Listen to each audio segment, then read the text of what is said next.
pertanyaannya ya Ustadz, seringkali kan mungkin kalau untuk anak supaya disiplin itu kita memperkenalkan istilah hukuman.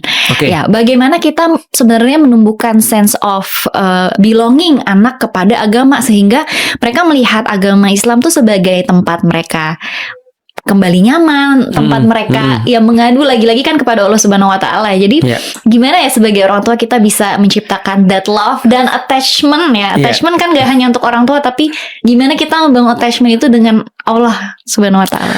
Ini pertanyaan Mbak menurutku sangat perlu dipahami oleh semua orang Indonesia sih. Karena menurutku salah satu problematikanya juga adalah bagaimana cara orang tua mengenalkan Islam pada anak.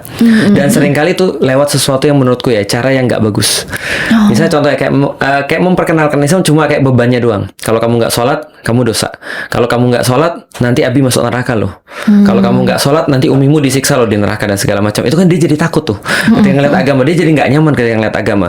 Misalnya ketika orang pergi ke masjid ya, terus kemudian orang jangan berisik, orang lagi sholat lah, namanya anak kecil gitu kan ya. Yang menarik adalah apakah pertanyaannya ada seperti itu di dalam zaman Rasul? Jawabannya nggak ada. Oh, nggak ada ya? Nggak ada. Bener-bener masjid itu tempat bermain anak kecil. Oh. Rasulullah itu ketika lagi sholat, itu Hasan dan Husain itu main-main di punggungnya Rasulullah.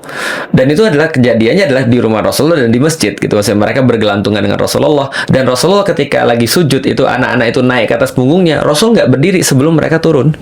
Artinya Rasul sangat ramah dengan anak-anak.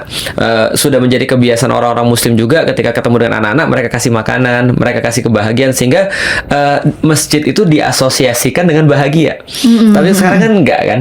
Masjid kan diasosiasikan dengan sesuatu yang bersifat sakral. Maka lihat coba lihat sekarang anak-anak ketika tarawih di Ramadan, mereka pasti diomongin sama pengurus masjid kan, kalau mau ribut di luar aja. Kan gak enak tuh kayak begitu tuh.